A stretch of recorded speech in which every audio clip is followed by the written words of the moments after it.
Olá, sejam muito bem-vindos ao Da Hora desta segunda-feira. Hoje abordaremos diversos assuntos: política, educação, justiça, direito e muito mais. Você confere a partir de agora.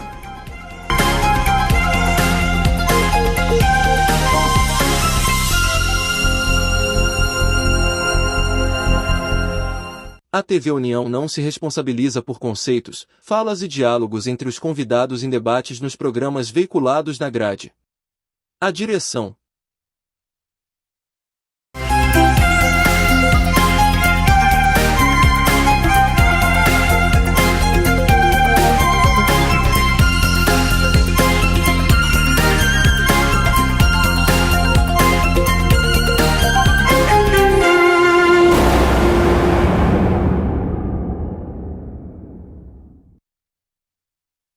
Bem-vindos ao Da Hora desta segunda-feira. Já estou aqui com uma bancada um pouco diferente de toda segunda-feira, porque hoje nós temos um convidado especial, Fábio Timbó, que é advogado. Seja bem-vindo à nossa bancada, Fábio. Eu que agradeço.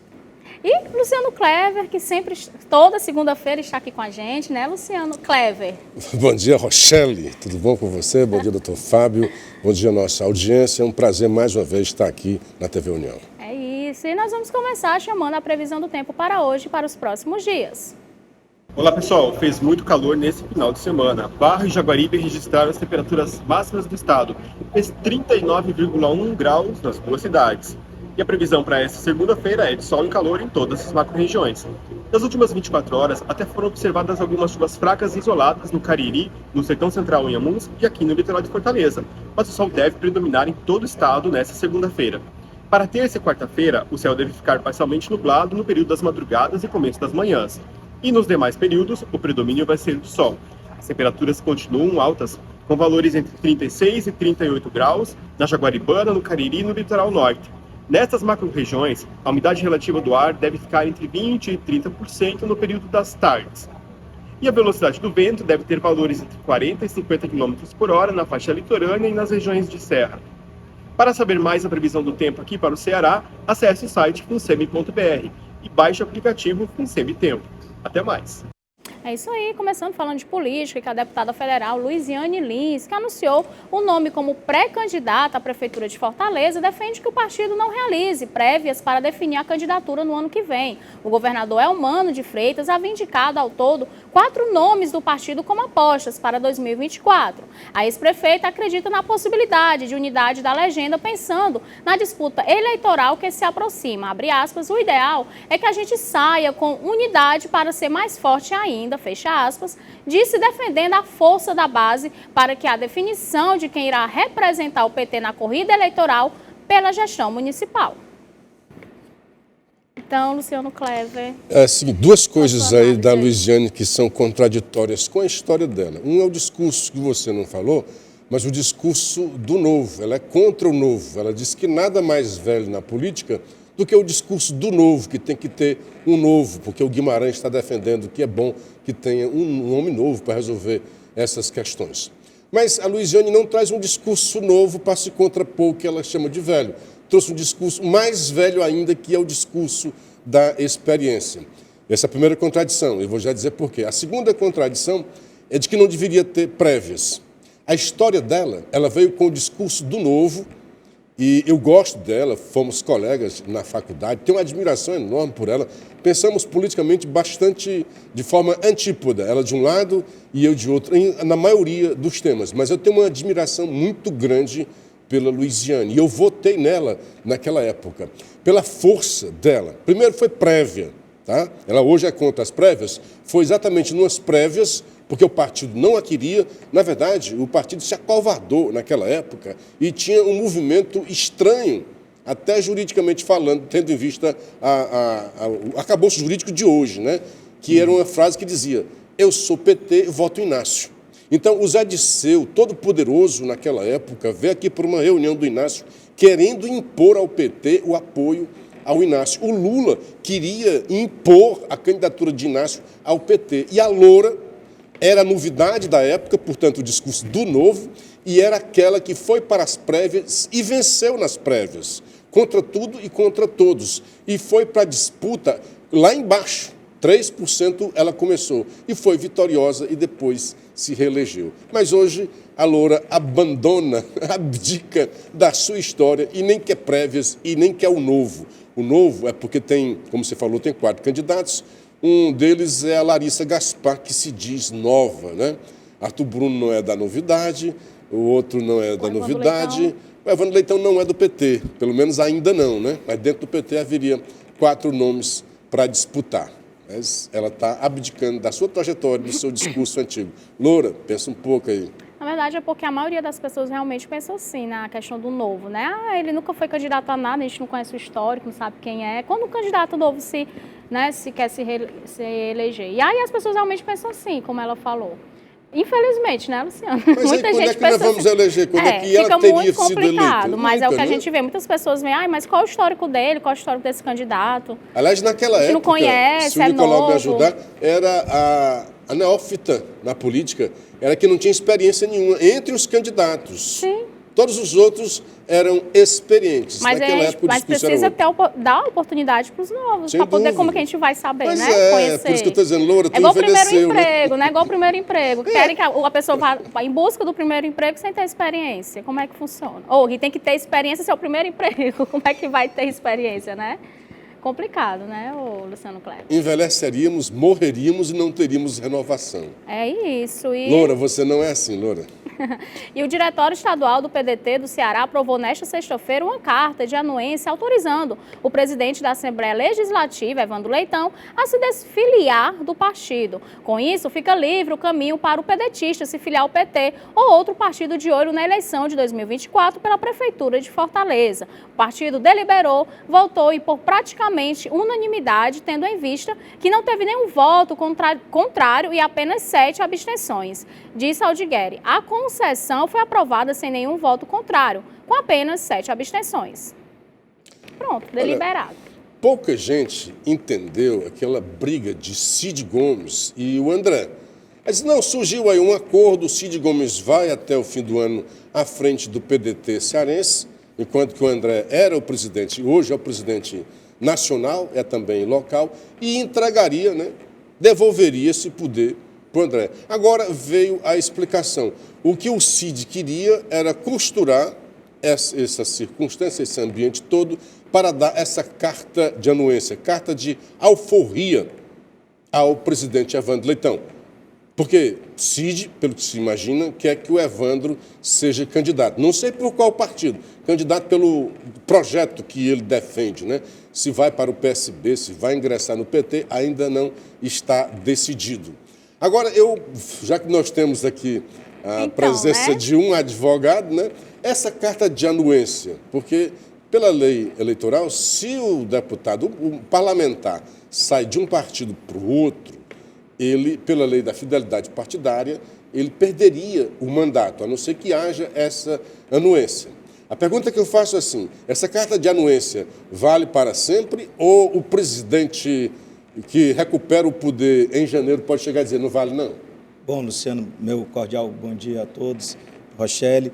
Bom, analisando os fatos, é preciso verificar que existe um partido e como o que foi aqui anunciado, o próprio partido reuniu seu diretório, né? Vou partir desses fatos, depois a gente analisar a questão de direito.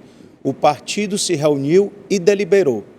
O primeiro que poderia fazer qualquer reivindicação para a perda de um mandato parlamentar seria o próprio partido, e isso também não quer dizer que outras figuras, como por exemplo nas alianças, os suplentes que poderiam se insurgir com essa questão.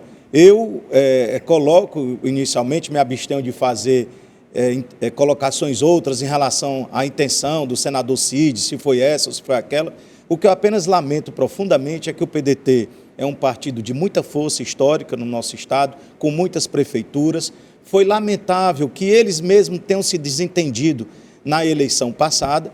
E se você me permitir, no tema, falando aqui da questão do PT e Luiziane, eu vejo com bons olhos a serenidade, porque política, você, como o próprio Cid falou, política não se faz com o estômago, não se faz com o fígado, com raiva, né? Há de se analisar, por exemplo, eu acho que que todo fortalezense está preocupado com o que pode acontecer nos próximos anos, porque eu, na condição de cidadão, apenas peço humildemente aqui para colocar um ponto de vista. É melhor para Fortaleza o retorno do PT?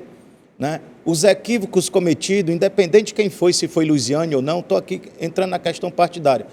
Se nós analisarmos o retrovisor da história de Fortaleza, quando tivemos aqui a prefeita Luiziane Lins, o que foi que o PT, o discurso com a prática, o que foi que o PT deixou de fazer? Como é que estava o sistema de saúde? Quantas UPAs tinha, não tinha? Os hospitais da atenção básica que são administrados pelo município, como é que estava essa situação? Né? Havia ali também no Licenciado de Convia, há de lembrar, certo? Que havia um reclame de próprios secretários municipais que tinham dificuldade de falar com a prefeita. Então, eu ouso dizer, assim como o atual presidente Lula, independente de posicionamento de esquerda ou direita, não foi bom para o país o retorno de uma terceira vez, de forma inédita, do presidente. Lamentavelmente, o que nós verificamos foi a ausência de uma política com mais razão, né? E aí houve uma divisão e a terceira via não se viabilizou. Né? E aí está aí o Lula, né? Tentando repetindo certas coisas. Sim. E aí eu, como na condição de cidadão, espero que isso não aconteça em Fortaleza. E a última candidatura para prefeito também, a gente não tinha opção. Tinha? Tinha um bocado de opção aí, não? Tinha. Enfim, então, uma boa opção. Tinha a própria Luiziane, o Sarto que se elegeu, tinha o capitão Wagner, e que mais mesmo? Você tem razão. Viu, Luciano? Então, se você me permitir, apenas para responder o contexto jurídico, há de se verificar o que consta nessa ata, porque o atual presidente faz uma reunião de diretório, o diretório aprova por maioria, Nessa questão, fez de uma forma legal. Agora, o presidente André Figueiredo, a quem eu tenho todo respeito, se manifesta dizendo, não, essa decisão é nula. Então, assim, tem muita água ainda para rolar e fica difícil a gente fazer uma análise do ponto de vista jurídico sem o documento hábil, né, para verificar o que é que constou, qual a fundamentação jurídica, né, a qual o diretório se baseou. É isso. E vamos falar agora do encarecimento que preocupa pelo efeito cascata que pode gerar nos preços de outros produtos e serviços. No último dia 16 deste mês, a Petrobras elevou em 25,8% o preço médio do diesel e em 16,3% o da gasolina nas refinarias. A alta vem na esteira da alta da cotação internacional do petróleo. Vamos falar desse efeito cascata? Pois é, e fatalmente vai ter, né, porque o diesel é o combustível que transporta mercadorias e produtos. Às vezes eu discuto no grupo, tem um amigo que é teimoso, né, e fica atrás de... um coloca lá uma história, a gasolina dá mais cara. Não, mas lá atrás era mais caro. Né? Na época lá atrás tinha a pandemia no meio do mundo e uma guerra acontecendo. E a guerra, ela influenciou o preço do petróleo, não só do petróleo, a inflação de alimentos no mundo inteiro, que começou a refrear os grãos, né, porque... A Ucrânia é um dos maiores fornecedores de grãos, de alimento, na verdade, para o mundo e teve problema na guerra. Mas a questão que nós sabemos é assim, que não depende muito, o governo não tem muita margem para dizer vai ser assim, vai ser assado o preço do combustível, da gasolina, do petróleo, porque é uma economia, é uma commodity e é o mundo inteiro, esse preço é o mundo inteiro. Então não depende muito do governo. Agora, o que fica chato é que quando chega na campanha, o Lula, sabendo que não é, né, mas usa esse discurso político, eu estou até dizendo que agora é o Lula Pantaleão, o cara mais mente, meu irmão. Aí ele chega na campanha e diz, olha, bastava uma canetada do Bolsonaro, isso se resolvia. Ele está provando que não bastou, aumentou e muito agora os combustíveis no governo Lula, não depende só de uma canetada. O que depende de uma canetada, aí sim, é quando você pode abrir mão de imposto. Aí o governo, o preço que é internacional, ele não tem, isso é o mercado que vai decidir. É oferta e procura, a velha lei, né, até hoje irrevogável da demanda, da oferta e da procura. Agora, o que aconteceu na época do governo anterior, hoje eu não gosto nem de dizer o nome, porque parece que causa um comichão em algumas pessoas, né? O governo anterior a esse que está aí, zerou a taxação no diesel e diminuiu bastante o da gasolina.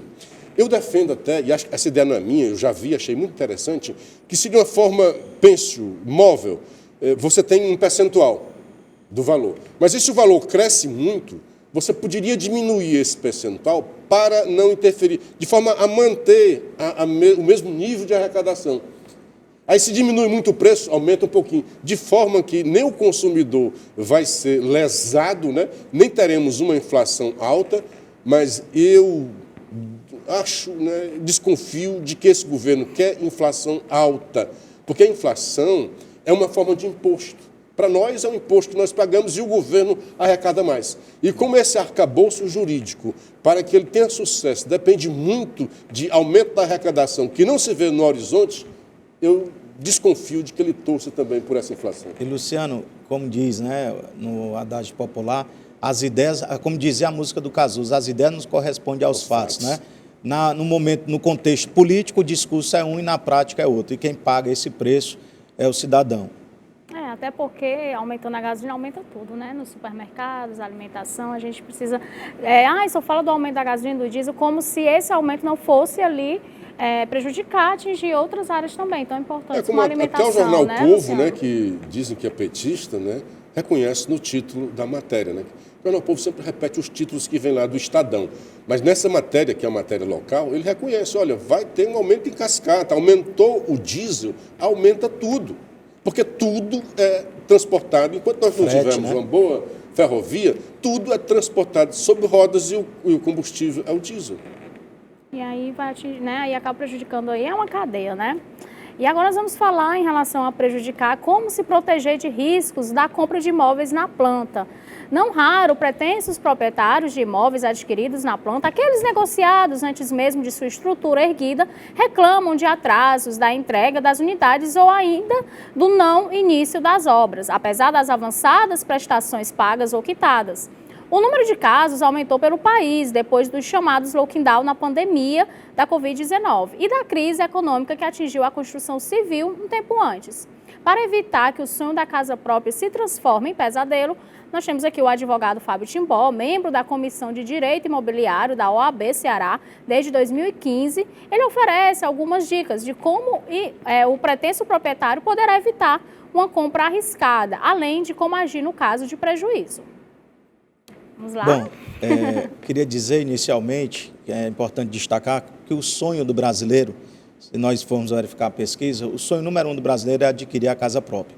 Sim. Então, dentro desse sonho, a gente verifica que, lamentavelmente, não há, que você não está comprando, você não está abastecendo o carro, gastando 400, 300 reais de combustível. Você está adquirindo um bem, né, um bem muito caro, e que a primeira dica que nós pontuamos aqui para todos é que é necessário consultar um especialista, consultar um advogado na área do direito imobiliário, porque se o cidadão está comprando um imóvel, vai celebrar um contrato no valor de 300, 400, 500, 1 milhão de reais, independente da classe A, B, C, D, é um bem muito caro, né? E aí é necessário você consultar, como quem está tendo um problema de saúde, que vai lá consultar o médico, é de fundamental importância que possa consultar, certo, um especialista para dar as direções e trazer um conforto para esse chamado promitente comprador na compra do imóvel. O atrativo é muito grande em virtude desse sonho.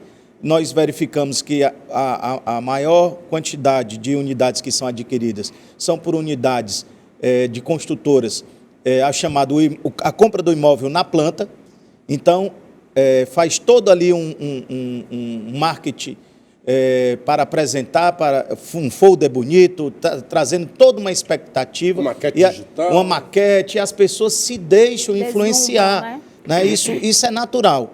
Porém, com o que aconteceu no caso Incol no passado, que foi uma grande construtora brasileira e que saiu aí deixando obras paradas Brasil afora, nós tivemos o advento do patrimônio de afetação e, consequentemente, as construtoras hoje elas abrem uma SPE, empresa de propósito específico. Então, tem uma determinada construtora que ela tem um nome, aqui eu não quero citar, então ela abre ali, ela tem 10 obras, ela abre 10 empresas com propósito específico. Um não pode se comunicar com a outra e, consequentemente, se a construtora vier a falir, né, aquele condomínio daquela SPE em regra, não deveria ser contaminada.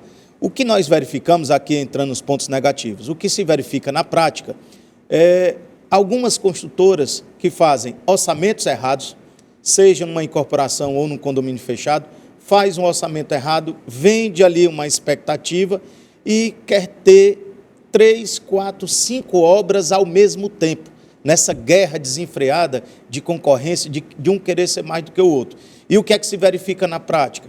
É que tem uma construtora que ela fez ali um determinado empreendimento, ou a obra parou no meio do caminho, e aí quando você vê uma obra que ela é financiada por um banco, né, obviamente que ali tem um seguro obra, então eu dou um indicativo. Se você vai comprar um imóvel, isso aqui é um ponto de vista desse profissional. Se você vai comprar um imóvel e ele é financiado, está lá a placa, financiado pelo Banco Bradesco, pelo Banco Itaú, etc., Banco do Brasil, é mais seguro ele comprar um imóvel que está com um financiamento bancário no plano empresário para a construtora, do que ele comprar, não quer dizer que ele não possa, isso aqui é uma opinião, do que ele comprar um que não tem um financiamento pelo determinado banco.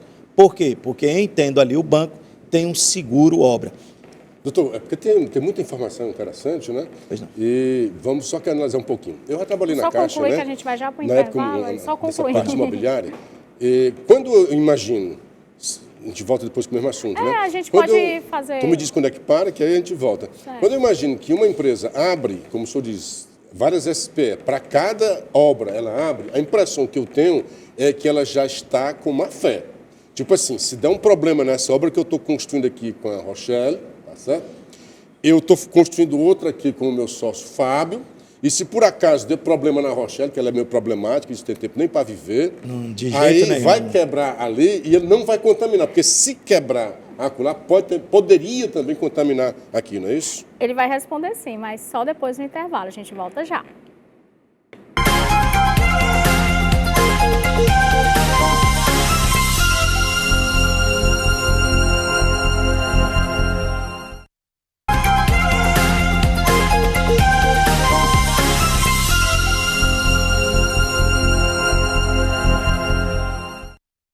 Voltamos com o Da Hora desta segunda-feira. O Luciano Clever agora vai concluir a sua pergunta, né, para o advogado. Muito obrigado. Pode falar. Mas assim, estamos falando da SPE, que eu imaginei até que seria já uma espécie de má-fé. A outra coisa assim, eu trabalhei durante muito tempo na Caixa Econômica, uma parte desse tempo foi também na área de habitação, que a gente chama lá, né? Só que eu trabalhava na área de manutenção, cobrança.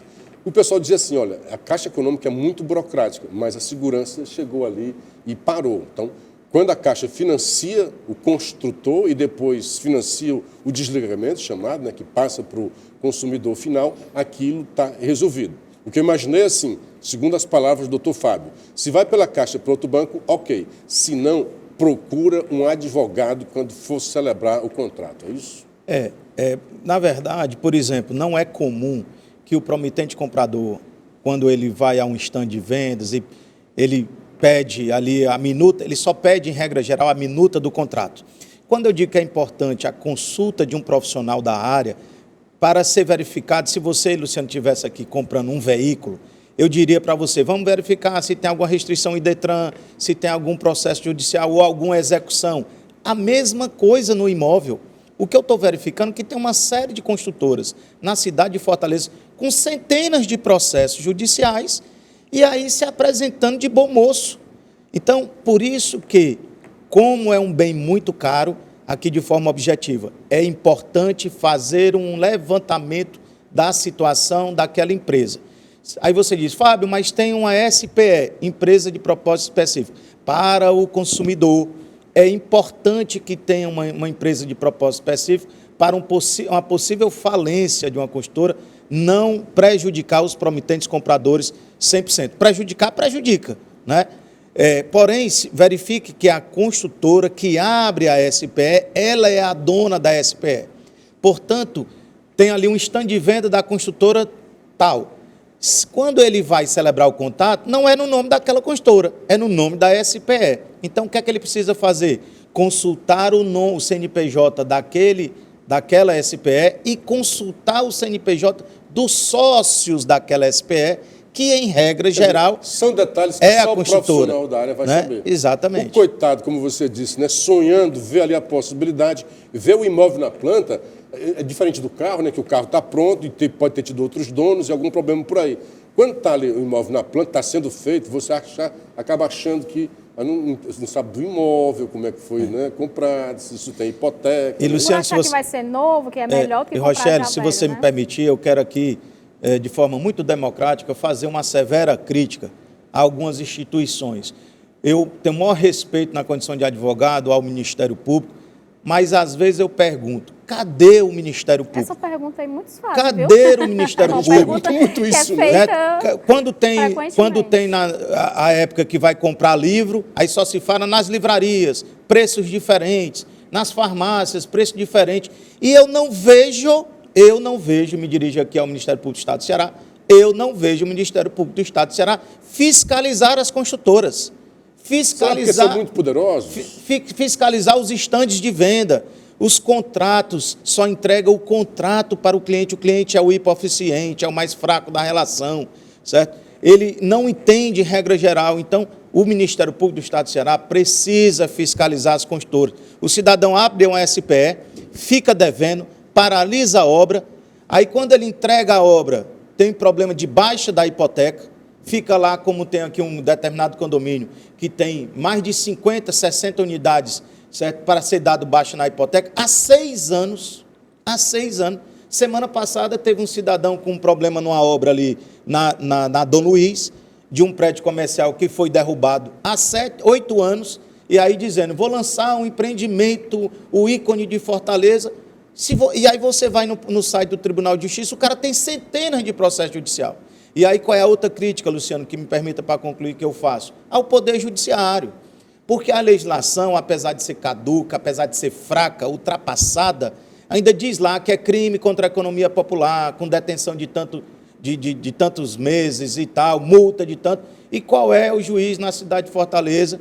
Que aí eu digo, se o Ministério Público fiscalizasse, enalteço a figura do Ministério Público, grandes promotores que lá estão abnegados fazendo seu trabalho, mas era necessário que tivesse uma atenção em cima do mercado imobiliário no que diz respeito às construtoras, certo? E, consequentemente, para que o Ministério Público, verificando irregularidades, fizesse denúncias, outras e tal, e aí eu sonho ainda, com mais de 24 anos no meio jurídico, eu sonho de um magistrado mandar prender um dono de construtora que lesou a população. Agora, quando é um cidadão simples, que entra ali no supermercado para roubar uma lata de leite ninho, esse fica lá adormecendo no presídio.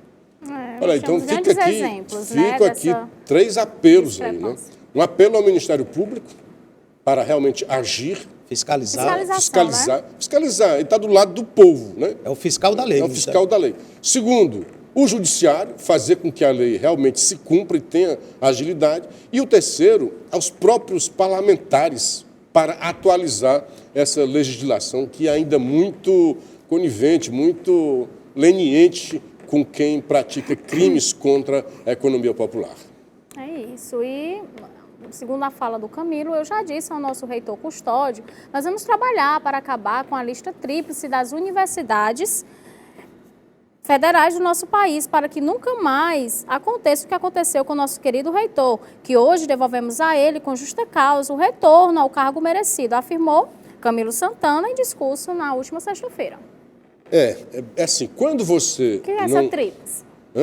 Vamos falar da tríplice. Vamos falar da tríplice. O que é a lista tríplice? E eu queria dizer assim, Camilo, é assim que se deve fazer. Existindo a lei, cumpra-se.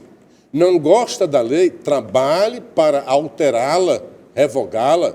Existe uma lei que diz assim, a comunidade acadêmica apresenta à presidência da República 3 nomes escolhidos por consulta na comunidade acadêmica. 3 nomes. Desses 3 nomes, o presidente, é uma prerrogativa dele escolher quem bem ele quiser. Afinal, quem foi eleito pelo povo foi o presidente da República. O reitor não pode ser eleito, aqueles que estão ali, mandar no presidente da República. É o que tem na lei. E aí houve uma lista tríplice e o presidente anterior escolheu o doutor Cândido Albuquerque. grande advogado, grande profissional, professor de direito lá na UFC. O seu mandato todo ele foi perseguido com a pecha de interventor.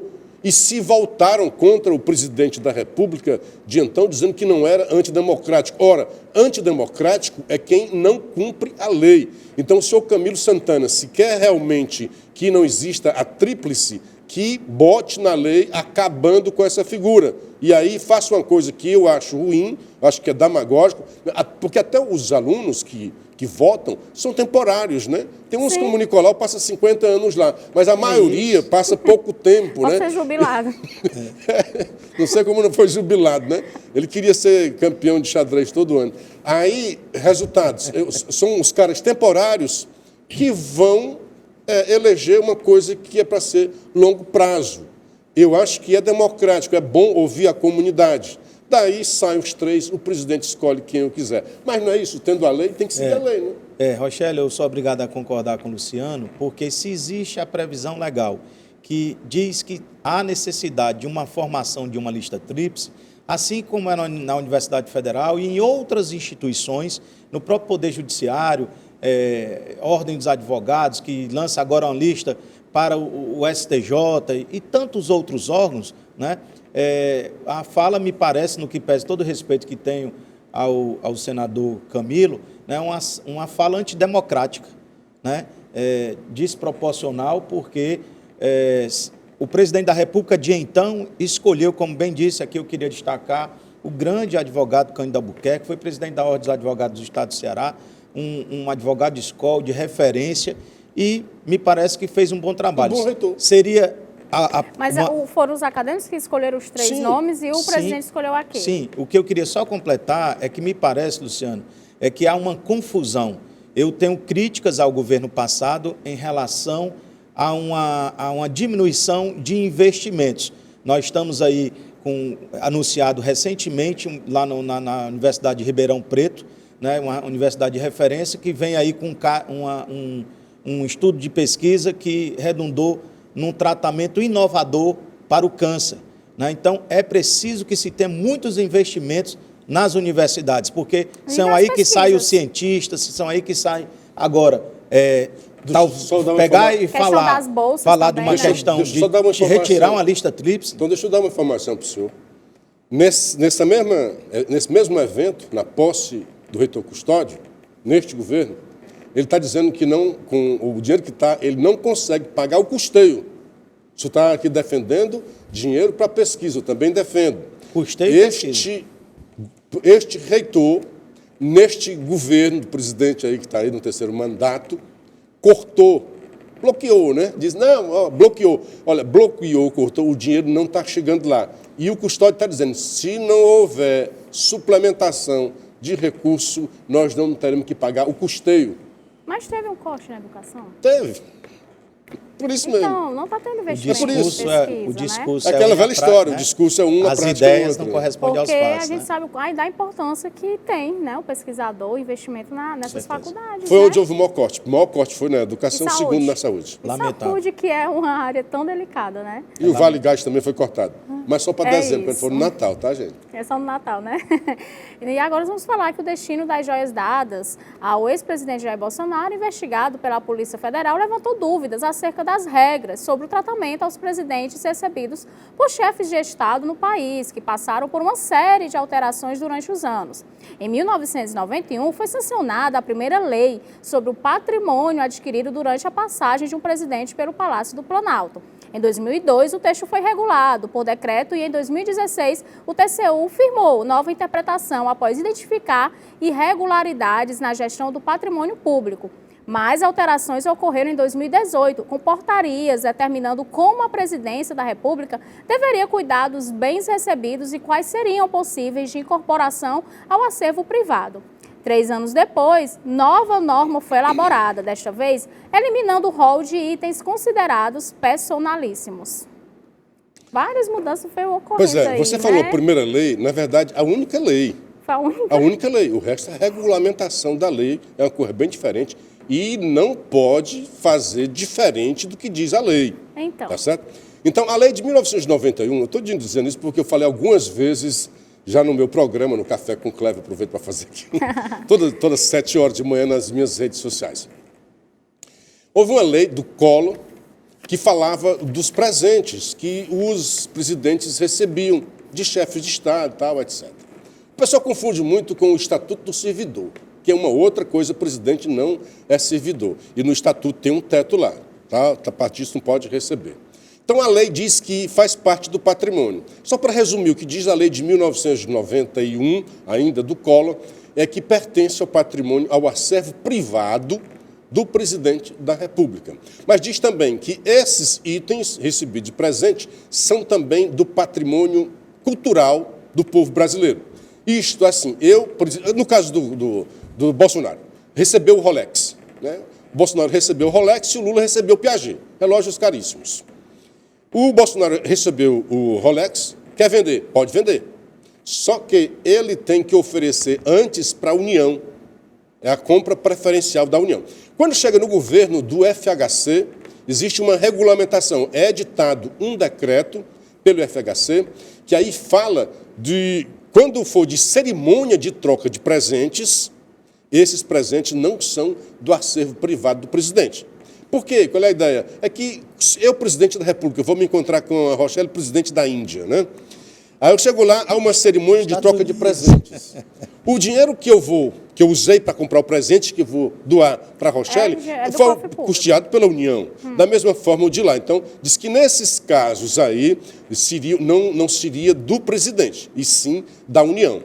Ponto. Só tinha isso daí. Quando chegou em 2001, já não me lembro mais direitinho, houve depois, quando chega no Temer, houve depois um que diz assim, o Temer chegou a dizer que as joias são personalíssimos. São personalíssimos. Desculpa, antes do Temer, houve um escândalo da época do Lula, que foi dos containers. Sim. E aí eu vou falar de uma coisa, só que o TCU, o doutor Fábio já vai me corrigir, para mim, né, data vênia, não é um tribunal. Não é um tribunal legal, é um tribunal de contas. Então, esse tribunal de contas não pode passar por cima da lei. Aliás, eu acho que nenhum tribunal. Ele está ali para fazer a lei ser obedecida. Então, ele diz no tribunal que os presentes têm que ser da União e tal, né? Alguns presentes, né? O Lula teve que devolver muitos presentes, alguns não foram achados, e ele pagou lá 11 mil reais. Da mesma forma, a Dilma. Quando chega no Temer, há uma portaria, tudo isso na hierarquia, né, no arcabouço jurídico, são coisas subalternas à lei. O Temer diz, joias são personalíssimos. Aí, o outro presidente, né, que sucedeu o Temer, não vou dizer o nome não, acabou com essa portaria. Resultado, a meu ver, há uma brecha. Então, essa coisa doida que joia, está tudo joia, está tudo legal, está Rolex. Rapaz, se é para fazer hora, Rolex e Piaget. Mas é assim, pela lei, agora eu vou pedir, né, ao doutor que me corrija, Bolsonaro, o presente é dele. Não há ali corrupção, não há ali desvio de coisas que é da República, de coisas públicas, né? De coisas que seja da União. Só que, ainda pela lei, aí seria uma infração administrativa, nem crime é. Ele teria que antes oferecer para a União. É isso. Ele vai responder, mas só no próximo bloco, porque a gente vai ter que fazer um rápido intervalo. Tudo bem, Rochelle.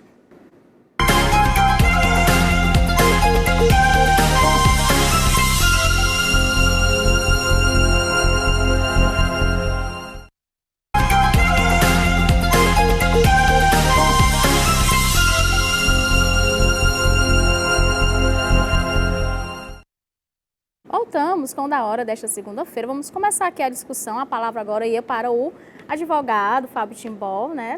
Ele ia fazer toda uma análise. tudo jóia? Não, eu queria, assim, que em respeito à audiência do programa, a você, Rochelle e a Luciano, eu acho um equívoco o que está acontecendo por parte da imprensa brasileira, que estão querendo estigmatizar, e aqui eu não estou defendendo o presidente. Não é um bolsonarista falando, não é um bolsonarista falando. Mas, assim, vou partir do pressuposto que existem protocolos internacionais. Quando o presidente dos Estados Unidos vai lá defender os interesses, não é o interesse pessoal, é o interesse da República Federativa do Brasil. Então, há um protocolo, né, como quando você vai na casa de um amigo, que você leva uma garrafa de vinho e troca ali de Diplomacia, presentes, né? etc. A Né? diplomacia Cortesia determina isso. diplomática, Né? E aí é preciso, a verdade precisa ser dita. Certas pessoas da imprensa têm 2 pesos, 2 medidas. Quando foi no caso Lula, né, naquele escândalo e etc., vários escândalos, se falou de história de contêineres e contêineres de presentes que estavam lá alugados não sei aonde. E aí hoje eu não vejo a imprensa falar sobre isso. E aí a legislação, como disse o Luciano, né, Luciano? Houve ali uma confusão de legislação, cada um com seus interesses outros, acabaram fazendo uma modificação, certo? Para separar o que é acervo da República Federativa do Brasil, né, em questões oficiais. Há esse destaque, viu, Luciano? Se você está lá numa viagem oficial e os presidentes fazem uma troca, aquilo ali seria para o acervo do patrimônio público do Brasil, né, ou um presente para o presidente de outra natureza. Tá? O que é fato é que querer, nesse momento, estigmatizar e tomar a pauta da imprensa brasileira, né, querendo estigmatizar o ex-presidente Bolsonaro, porque fulano vendeu, etc., dura lex sed lex. A lei é dura, mas é a lei. Se tiver havido algum equívoco do ajudante de ordem e outras coisas mais, punição, certo? Que né? o Ministério Público apure, faça a devida investigação, denuncie e defenda o quê? O devido processo legal. Agora, por que é que eu faço essa colocação? É porque tem tanta coisa mais importante, como questão de saúde, projeto para o Brasil, projeto, desenvolvimento, para fomentar a economia, mas combate à corrupção atual, né? Ninguém fala mais de Lava Jato. Mas o cara pode perguntar quando você fala isso, dura lex, sed lex, mas não vale para o Rolex? Olha... Rimou, não, né? É assim, Rimou. eu também faço a crítica à imprensa, sou muito crítico dos nossos colegas jornalistas. E também aceito muito que me critique e goste, porque a gente cresce com isso. Sim. E eu via na Globo, via no grandes jornalistas, né? Não, porque segundo a lei, eu ficava me perguntando, que lei? Aí quando eu ia atrás, não, mas é um entendimento, é um acórdão do TCU. Mas acórdão do TCU não é lei, concorda comigo ou estou errado? Eu realmente, assim, fica difícil falar, porque não estou aqui com o acórdão em mãos. Né? Certamente, eu entendo que o acórdão possa ter sido fundamentado na legislação, tá? Mas o Congresso Nacional está aí, né? Estão discutindo tantas coisas. Rapaz, regulamenta, faz uma nova regulamentação em relação a isso, acaba com essa celeuma. Perfeito, concordo com você. É isso. Tudo jóia. E o advogado cearense Antônio Carlos Fernandes solicitou que o presidente do Senado Federal, Rodrigo Pacheco, devolva simbolicamente o mandato a ex-presidente Dilma Rousseff 7 anos após a aprovação do pedido de impeachment contra a petista. O advogado pede, por meio de um documento, que uma sessão solene seja realizada para representar a devolução simbólica e histórica do mandato de Dilma. Tá aí, você criticou meus colegas jornalistas, agora eu vou criticar seus colegas também. Isso é coisa. Eu estou dizendo isso porque o Lula, hoje tem esse advogado, e no mesmo jornal, na mesma página, está o Lula dizendo que a Dilma precisa ser recompensada. A Dilma está com um salário de 100 mil reais.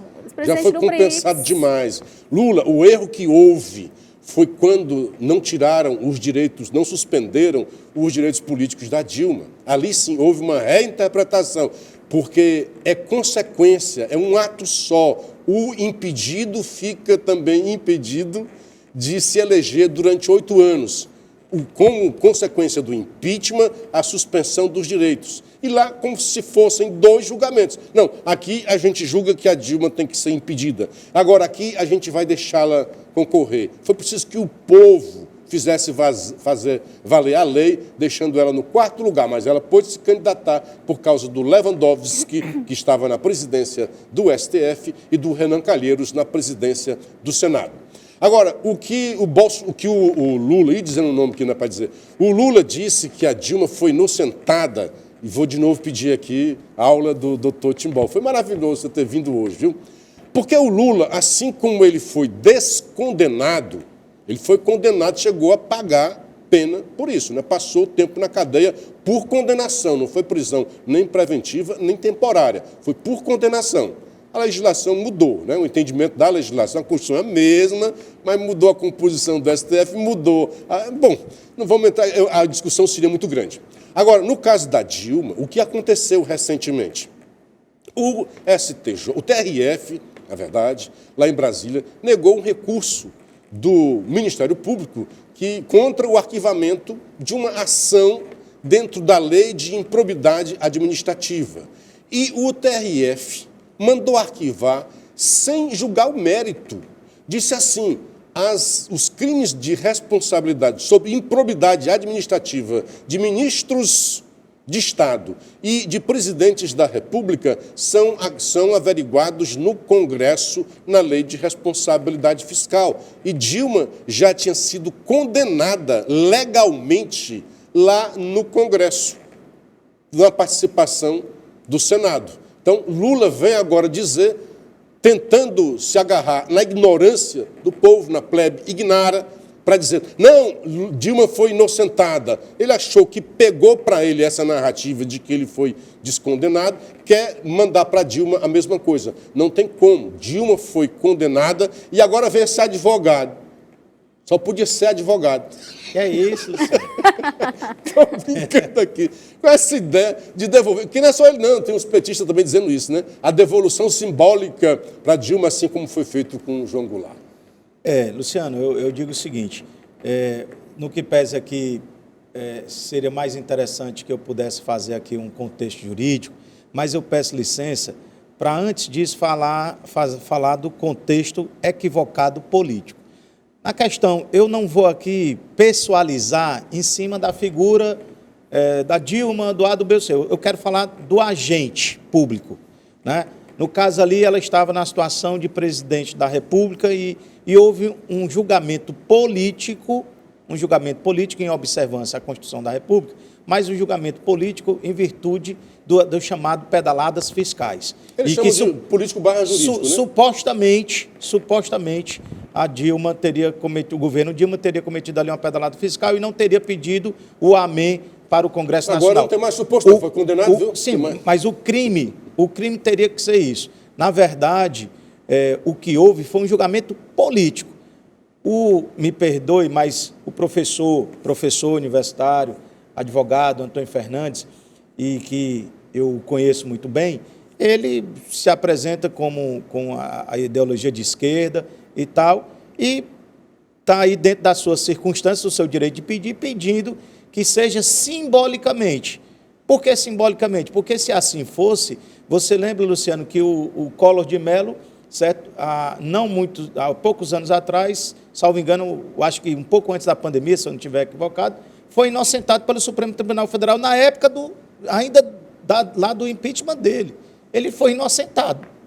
O Fernando Collor de Mello. Diferentemente da Dilma, ele foi inocentado. Né? Teria que ser devolvido o mandato para... O do Collor foi julgado mérito. Porque a questão do chamado ato jurídico perfeito. A discussão aí é se houve o erro do Poder Judiciário ou não. Por exemplo, o Lula. Você há de convir pelos cometimentos os chamados crimes cometidos pelo presidente da República, dito não por mim, dito pelo Ministério Público, e na questão do caso do Lava Jato, né? Houve ali um clamor que, em virtude do caso Lula, houve, paralelamente, um clamor público para a prisão em segunda instância. Naquele momento, Luciano, eu me posicionava dizendo que... Foi antes, tá? Antes de Lula. Certo? Não, mas... Eles votaram a prisão em segunda instância antes de Lula ser preso. Quando foi preso, mudaram de novo. Mas é isso que 2 anos de é isso que eu estou dizendo. Coincidência ou não, no momento que Lula sai da presidência da República, vem Dilma, vem a questão de Lava Jato. Eu falei, na questão da Lava Jato, começou a se ter uma discussão, certo? Ao meu sentir, com muita humildade, ao meu sentir, de forma... porque uma questão dessa que traz todo o impacto, porque a pessoa não pode só pensar na figura do Lula. Tem toda uma questão que envolve todo... A questão do aprisionamento, da questão social, se tem quantidades ou não de cadeias, etc. Esse debate, ele passou ao largo, né? E aí teve aquele momento ali que o Supremo Tribunal hoje, eu lamento profundamente, está fazendo julgamento, entendendo o que a imprensa vai dizer ou não, em alguns momentos está extrapolando, querendo fazer o papel do Congresso Nacional, tá certo? E virou um tribunal criminal. O que é fato é que eu apenas diria que depois da Dilma, o que aconteceu, tanto com Temer e com os demais, que fizeram o quê? Uma chamada pedalada fiscal legalizada, né? Então, na verdade, eu entendo que houve uma certa injustiça com a presidente de então, que não respondeu processos outros, não tem um conhecimento de processos que ela tenha respondido como Lula, não tem esse conhecimento, né? E aí, para a gente fazer esse destaque e concluir, agradecendo aqui a oportunidade, certo? Foi um julgamento político. Fica difícil você entrar no contexto jurídico porque foi um julgamento político. É isso, a gente já está com o tempo estourado, agora nós vamos para as considerações finais, Luciano. Muito obrigado, doutor Fábio. Foi esclarecedor hoje, foi muito bom a sua participação. Muito obrigado por ter vindo. Volte outras vezes, né? Muito obrigado a Rochelle. Muito obrigado a você, nossa audiência. Até a próxima segunda-feira, com a graça de Deus. Você também está com a palavra. Quero dizer aqui da honra que tive de dividir a bancada com o grande Luciano, a Rochelle. Quero dizer, viu, que é muito mais aprazível estar aqui com a Rochelle do que com você, Luciano. E dizer que estou à disposição para outra oportunidade. Sim. O tema é muito rico.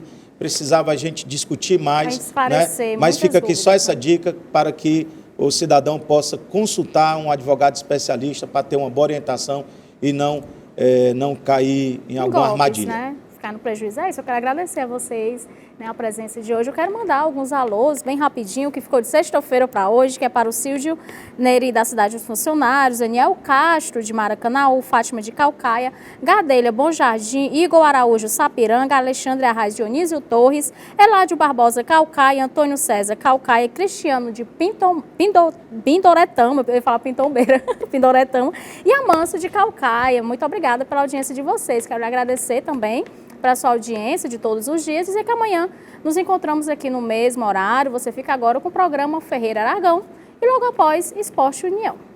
Até amanhã.